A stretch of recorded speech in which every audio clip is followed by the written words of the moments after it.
ಇವಾಗ 3 big updates ಬರ್ತಾ ಇದೆ. ಒಂದು ಐ-ಪಿ-ಎಲ್ ಕಡೆಯಿಂದ ಅಪ್ಡೇಟ್ಸ್ ಬರ್ತಾ ಇದೆ. ಇನ್ನು 2 ಅಪ್ಡೇಟ್ಸ್ ಆರ್-ಸಿ-ಬಿ ಕಡೆಯಿಂದ.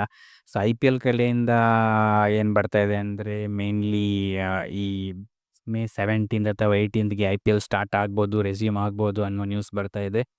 ಅದನ್ನ ಬಿಟ್ಟರೆ ಐ ಆರ್-ಸಿ-ಬಿ ಕಡೆಯಿಂದ 2 ಬಿಗ್ ಅಪ್ಡೇಟ್ಸ್. ಒಂದು ಗುಡ್ ನ್ಯೂಸ್, ಒಂದು ಬ್ಯಾಡ್ ನ್ಯೂಸ್. ಸೊ, ಬ್ಯಾಡ್ ನ್ಯೂಸಿಂದ ಸ್ಟಾರ್ಟ್ ಮಾಡೋಣ, ಗುಡ್ ನ್ಯೂಸಿಂದ ಎಂಡ್ ಮಾಡೋಣ. ಬಿಕಾಸ್ ಗುಡ್ ನ್ಯೂಸಿಂದ ಎಂಡ್ ಮಾಡಿದ್ರೆ ಸ್ವಲ್ಪ ನೆಮ್ಮದಿ ಇರುತ್ತೆ ಅಂತ. ಸೊ, ಬ್ಯಾಡ್ ನ್ಯೂಸ್ ಏನಂದರೆ ಜಾಶ್ ಹೇಜಲ್ವುಡ್ ಅವರು ಐ-ಪಿ-ಎಲ್ಲಿಂದ ಔಟ್ ಆಗ್ಬೋದು ಅನ್ನೋ ನ್ಯೂಸ್ ಬರ್ತಾ ಇದೆ. ಬಿಕಾಸ್ ಆಲ್ರೆಡಿ ಅವರು ಒಂದು ಮ್ಯಾಚ್ನ ಮಿಸ್ ಮಾಡಿದ್ರು ಶೋಲ್ಡರ್ ಇಂಜುರಿ ಕಾರಣ. ಆ್ಯಂಡ್ ಇನ್ನು ವಾರ್ ಸಿಚುವೇಶನಿಂದ ಏನು ಅಷ್ಟು ಇದು ಆಗ್ತಿಲ್ಲ. ಬಿಕಾಸ್ ಆಸ್ಟ್ರೇಲಿಯನ್ ಕ್ರಿಕೆಟ್ ಬೋರ್ಡ್ ಅವರು ಪ್ಲೇಯರ್ಸ್ಗೇನು ಪ್ರೆಷರ್ ಹಾಕ್ತಾ ಇಲ್ಲ. ಸೊ, ಅವರು ಪ್ಲೇಯರ್ಸ್ ಮೇಲೆ ಬಿಟ್ಬಿಟ್ಟಿದ್ದಾರೆ. ಸೊ, ನಿಮಗೆ ವಾಪಸ್ ಬರ್ಬೋದಾದರೆ ನೀವು ಬರೋಕ್ಕಿದ್ರೆ ನೀವು ಬರ್ಬೋದು, ಆಡೋಕ್ಕೆ ಇಂಟ್ರೆಸ್ಟ್ ಇದ್ದರೆ ಐ-ಪಿ-ಎಲ್ನ ಆಡ್ಬೋದು ಅಂತ ಅವ್ರ ಪ್ಲೇಯರ್ಸ್ ಮೇಲೆ ಬಿಟ್ಬಿಟ್ಟಿದ್ದಾರೆ.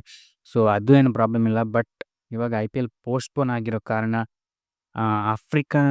South Africa and Australians players ಅವರಿಗೆ ಸ್ಪೆಸಿಫಿಕಲಿ ಸ್ವಲ್ಪ ಪ್ರಾಬ್ಲಮ್ ಆಗೋ ಚಾನ್ಸಸ್ ಇದೆ. ಬಿಕಾಸ್ ವರ್ಲ್ಡ್ WTC ಫೈನಲ್ ನಡೆಯುತ್ತೆ. ಆ್ಯಂಡ್ ಜಾಶ್ ಹೇಜಲ್ವುಡ್ ಅವರು ಅದರಲ್ಲಿ ಮೇನ್ ಪ್ಲೇಯರ್ ಆಸ್ಟ್ರೇಲಿಯಾಗೆ. ಸೊ, WTC ಫೈನಲ್ಗೆ ಪ್ರಯಾರಿಟಿ ಕೊಡ್ತಾ ಅವರು ಐ-ಪಿ-ಎಲ್ಲಿಂದ ಹೊರಗೆ ಉಳಿಯುವ ಚಾನ್ಸಸ್ ತುಂಬಾ ಕಾಣ್ತಾ ಇದೆ. ಬಟ್ ಫೈನಲ್ ಅಪ್ಡೇಟ್ ಇನ್ನೂ ಬಂದಿಲ್ಲ. ಅದು ಬಂದ ತಕ್ಷಣ ನಾನು ವೀಡಿಯೋ ಮಾಡ್ತೀನಿ. ಸೊ, ಸಬ್ಸ್ಕ್ರೈಬ್ ಮಾಡಿ ಇಟ್ಕೊಳ್ಳಿ, ನೋಟಿಫಿಕೇಷನ್ ಆನ್ ಮಾಡ್ಕೊಳ್ಳಿ. ನಿಮಗೆ ನಾನು ವೀಡಿಯೋ ಬಿಟ್ಟ ತಕ್ಷಣ ನಿಮಗೆ ಸಿಕ್ಬಿಡುತ್ತೆ.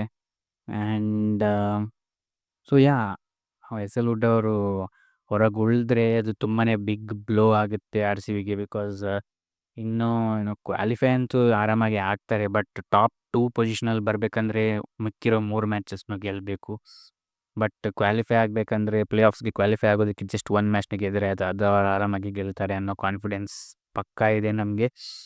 ಬಟ್ ಟಾಪ್ 2ಅಲ್ಲಿ ಬರೋದಕ್ಕೆ ಆ್ಯಂಡ್ ಪ್ಲೇ-ಆಫ್ಸಲ್ಲಿ ಜಾಶ್ ಹೇಜಲ್ವುಡ್ ಅವರಿದ್ದರೆ ಒಂದು ಆನೆ ಬಲ ಇದ್ದಂಗೆ. ಬಟ್ ಅವರು ಮಿಸ್ ಆಗ್ತಿದ್ದಾರೆ ಅಂದರೆ it's a big blow. Because Josh Hazlewood ಅವರು ಸಿಂಗಲ್ ಹ್ಯಾಂಡೆಡ್ಲಿ ಮ್ಯಾಚ್ನ ಗೆಲ್ಲಿಸೋವಂಥ ಕೆಪಾಸಿಟಿ ಇರುವಂಥ ಪ್ಲೇಯರ್ ಅವರು. ನಾವು ಆಲ್ರೆಡಿ ನೋಡಿದ್ದೀವಿ ಅವರು ಹೆಂಗೆ ಮ್ಯಾಚ್ನ ಟರ್ನ್ ಮಾಡ್ತಾರೆ ಅಂತ.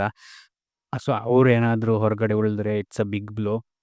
ಆಮೇಲೆ ಗುಡ್ ನ್ಯೂಸ್ ಏನಂದರೆ ರಜತ್ ಪಾಟಿದಾರ್ ಅವ್ರಿಗೂ ಇಂಜುರಿ ಆಗಿತ್ತು, ಫಿಂಗರ್ ಇಂಜುರಿ. ಬಟ್ ಅವರು ಇವಾಗ ರಿಕವರ್ ಆಗ್ತಿದ್ದಾರೆ. ಯಾಕಂದರೆ ಆರ್-ಸಿ-ಬಿಗೆ ಐ-ಪಿ-ಎಲ್ಲಿ ಬ್ರೇಕ್ ಸಿಕ್ಕಿದೆ.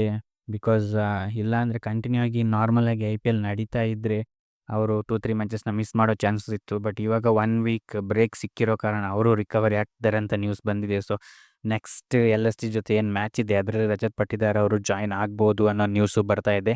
ಸೊ, ನೋಡೋಣ, ಕಾದು ನೋಡೋಣ ಏನು ಬರುತ್ತೆ ಅಂತ. ಅಪ್ಡೇಟ್ ಬಂದ ತಕ್ಷಣ ನಾನು ವೀಡಿಯೋ ಮಾಡ್ತೀನಿ. ಸೊ, ಈ ಥರ ಅಥೆಂಟಿಕ್ ನ್ಯೂಸ್ಗೋಸ್ಕರ ಸಬ್ಸ್ಕ್ರೈಬ್ ಮಾಡಿ. ವಿಡಿಯೋ ಇಷ್ಟ ಆದರೆ ಲೈಕ್ ಮಾಡಿ. ಆಮೇಲೆ ನಿಮ್ಮ ಅಭಿಪ್ರಾಯವನ್ನು ಕಮೆಂಟ್ ಮೂಲಕ ತಿಳಿಸಿ. ಈ ಥರ ಅಪ್ಡೇಟ್ನ ನಾನು ಡೈಲಿ ತರ್ತಾನೆ ಇರ್ತೀನಿ. ಸೊ, ಐ-ಪಿ-ಎಲ್ ಮುಗಿಯುವವರೆಗೂ ಡೈಲಿ ನಿಮಗೆ ಸ್ಪೆಸಿಫಿಕಲಿ ಆರ್-ಸಿ-ಬಿ ಬಗ್ಗೆ ಅಂತೂ ಅಪ್ಡೇಟ್ಸ್ ಬರ್ತಾನೆ ಇರುತ್ತೆ. ಸೊ, ಸಬ್ಸ್ಕ್ರೈಬ್ ಮಾಡಿ ಇಟ್ಕೊಳ್ಳಿ. ವಿಡಿಯೋ ನೋಡಿದ್ದಕ್ಕೆ ಧನ್ಯವಾದ. ಜೈ ಕರ್ನಾಟಕ, ಜೈ ಕನ್ನಡ, ಜೈ ಭಾರತ್.